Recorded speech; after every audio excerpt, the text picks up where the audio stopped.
नमस्कार, आप देख रहे हैं न्यूज नेशन। आपके साथ मैं हूं लक्ष्य शर्मा।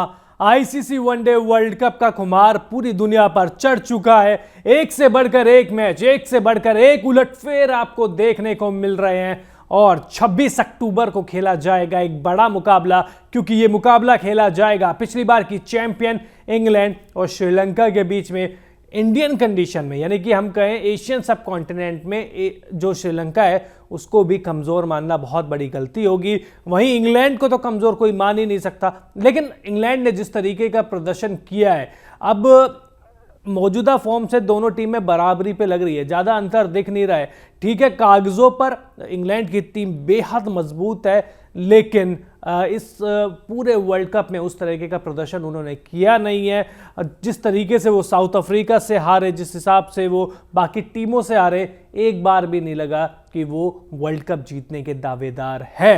अब ये मैच खेला जाएगा बेंगलोर के चिन्नास्वामी स्टेडियम में, जहां पर बाउंड्री है छोटी, पिच है सपाट, तो यहां पर इंग्लैंड के बल्लेबाजों को मिलेगी मदद, क्योंकि सभी के सभी बल्लेबाज हवाई शॉट्स खेलने का मादा रखते हैं, शौक रखते हैं, और यहाँ पर ऐसा ही होता है। यहाँ पे छक्के बहुत ज़्यादा पड़ते हैं। बैट पे अगर गेंद लगी तो आउटफील्ड इतनी तेज़ है कि चौके के ही लिए जाती है। वहीं श्रीलंका के लिए बात करें तो बहुत सारी दिक्कत वहाँ पर ही है, क्योंकि शना का कप्तान पहले इंजर्ड हो गए थे, इसके बाद अब पथिराना भी इंजर्ड हो गए हैं, उनकी जगह मैथ्यूज आ रहे हैं, लेकिन वो आएंगे, कब टीम से जुड़ेंगे अभी तक कुछ पता नहीं है। तो इस मैच की दोनों टीमों की संभावित प्लेइंग 11 क्या हो सकती है, पिच क्या कहती है वहां की, क्या रनों का अंबार लगेगा या गेंदबाजों को मदद मिलेगी, वेदर क्या कहती है, और इसके अलावा दोनों टीमों की फॉर्म के बारे में भी या खिलाड़ियों के बारे में भी चर्चा करेंगे।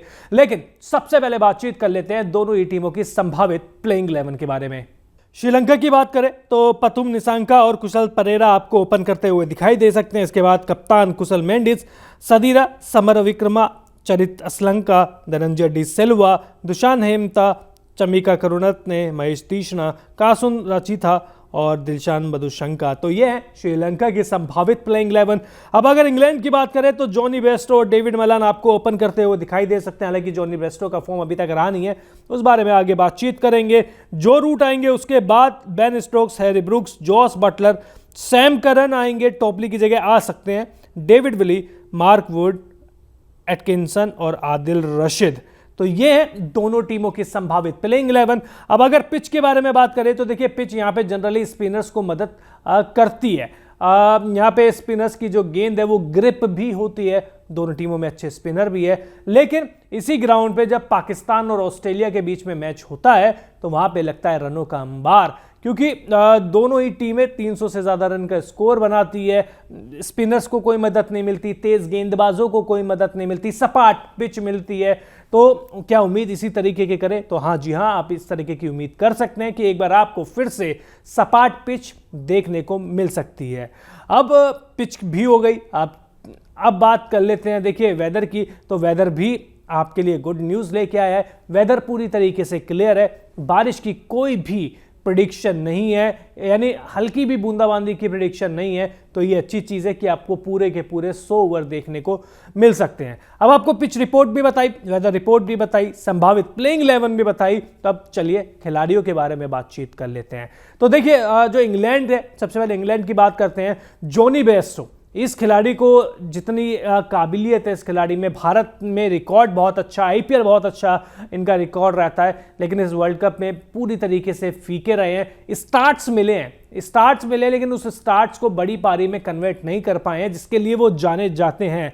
इसके अलावा डेविड मलान टीम के लिए बहुत बड़ी ताकत, शतक भी लगा चुके हैं, अर्धशतक भी लगा चुके हैं, इनफॉर्म बल्लेबाज है, और उम्मीद करेंगे कि जो फॉर्म अभी लगी हुई है उसको कैरी ऑन करे। जो रूट 2 अर्धशतक इन्होंने जरूर लगाए हैं इस टूर्नामेंट में, लेकिन वो कहते हैं ना, वो इंपैक्ट अब तक दिखा नहीं है। जो फैब 4 का एक बल्लेबाज का इंपैक्ट दिखता है, जो विराट कोहली का टीम इंडिया में इंपैक्ट दिखता है, वो रिकॉर्ड अब तक, वो कहते हैं ना, इंपैक्ट अब तक देखने को मिला नहीं है। तो उम्मीद करेंगे कि इस ऑलमोस्ट करो या मरो मैच में वो इंपैक्ट भी दिखाएंगे, वो रन भी बनाएंगे और अपनी टीम को जिताएंगे भी। वहीं बेन स्टोक्स ज़्यादा मैच खेले नहीं थे, पिछले मैच में वापसी करी साउथ अफ्रीका के खिलाफ, ज़्यादा कुछ कमाल कर नहीं पाए, लेकिन इस मैच में उनसे भी उम्मीद रहेगी क्योंकि जब न्यूजीलैंड गई थी इंग्लैंड दौरे पे तो 182 रन की पारी खेली थी उन्होंने एक वनडे में, तो दिखाता है कि फॉर्म में तो है, बस इंजरी कंसर्न था, नहीं तो आग लगाने के लिए पूरी तरीके से तैयार थे।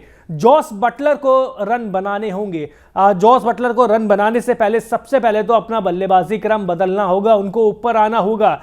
क्रिकेट के दिग्गज पूर्व क्रिकेटर या फैंस हो, सब ये कह रहे हैं कि बटलर ने अपना जो बल्लेबाजी क्रम है वो बहुत ज़्यादा नीचे कर लिया है, जिसकी वजह से काफ़ी दिक्कत हो रही है इंग्लैंड को। अब देखिए ब्रुक्स ने एक पारी अच्छी खेली है, लेकिन दूसरी साइड जो लिविंगस्टन है उनका हाल बिल्कुल ही बेहाल है, तो आप हैरी ब्रुक्स की जगह भी आप समझ सकते हैं कि इस मैच में बन जाएगी। गेंदबाजी इंग्लैंड की इस समय सबसे बड़ी परेशानी है। मार्क वुड विकेट नहीं ले पा रहे हैं, सैम करन अभी शायद वापस आ जाएंगे प्लेइंग 11 में, लेकिन उनका भी हाल बेहाल था। एटिंगसन वो कुछ इंपैक्ट डाल रहे हैं, बट एक नए खिलाड़ी से आप कितना करोगे। वहीं आदिल रशीद मिडिल ओवर में जो विरोधी टीम है इनको बड़ी आसानी से खेल रही है, ये रन तो रोक पा रहे हैं लेकिन जो विकेट है वो ज़्यादा नहीं ले पा रहे, जिसका फायदा जो विरोधी है वो अंत के ओवरों में उठाते हैं और तब ताबड़तोड़ शुरुआत होती है। वहीं देखिए श्रीलंका के बारे में बात करें तो श्रीलंका की साइड से निशंका और परेरा ने स्टार्ट तो ठीक ठाक दिए हैं, लेकिन वही दिक्कत है कि बड़े स्कोर नहीं बनाए हैं। 30, 40, 50 इस ऐसे रन बनाने से किसी का भी भला नहीं होगा, ना आपका भला होगा ना टीम का भला होगा। लेकिन कुशल मेंडिस इस टीम के कप्तान सनाका के टूर्नामेंट से बाहर होने के बाद अच्छी फॉर्म में चल रहे हैं। साउथ अफ्रीका के खिलाफ अच्छी पारी खेली थी, इसके बाद पाकिस्तान के खिलाफ शतक लगाया था, तो उम्मीद है कि ये एक बार फिर से अपने जो फॉर्म है उसको इसी तरीके से जारी रखेंगे। इसके बाद श्रीलंका को अपनी जिम्मेदारी समझनी होगी, धनंजय को थोड़ा सा संभल के खेलना होगा क्योंकि एक्सपीरियंस खिलाड़ी है, मिडिल ऑर्डर में आते हैं और लोअर मिडिल ऑर्डर की भी भूमिका निभाते हैं, तो इनसे थोड़े से रनों की उम्मीद होगी। वहीं अंत में देखिए गेंदबाजी इस टीम की ताकत अभी तक तो रही नहीं थी और तेज गेंदबाजी बिल्कुल ही नहीं, हालांकि जो तेज गेंद कुछ युवा है वो अच्छी कर रहे हैं, रंजीत अच्छी गेंदबाजी कर रहे हैं, मधुशुंगा अच्छी कर रहे हैं। वहीं स्पिनर्स वेलालागे और तीसरा पूरी तरीके से आउट ऑफ कलर दिखे हैं, बिल्कुल भी लय में नहीं दिख रहे हैं, ना विकेट ले पा रहे हैं, ना रनों को रोक पा रहे हैं। और जो श्रीलंका का ये हाल है कि अभी तक एक ही मैच जीती है, उसमें सबसे बड़े कारण है कि श्रीलंका के जो स्पिनर्स है वो बुरी तरीके से फेल हुए हैं। अब आपको दोनों टीमों के खिलाड़ियों के बारे में बताया, आपको दोनों टीमों की संभावित प्लेइंग 11 के बारे में बताई, पिच रिपोर्ट भी आपको बताई और इसके अलावा आपको वेदर की गुड न्यूज़ भी दी कि बारिश की कोई प्रेडिक्शन है नहीं। तो अब आप बताइए कि क्या इंग्लैंड वापसी कर पाएगा श्रीलंका के खिलाफ, या आपको लगता है कि नहीं, इंग्लैंड का जो मोराल है वो बिल्कुल ही डाउन है, इसका फायदा श्रीलंका उठाएगा और श्रीलंका भी ये मैच जीत सकती है। कमेंट बॉक्स में ज़रूर बताइए। वहीं अगर आपने अब तक न्यूज़ नेशन को सब्सक्राइब नहीं किया है तो जल्द से जल्द कर लीजिए। बहुत बहुत शुक्रिया।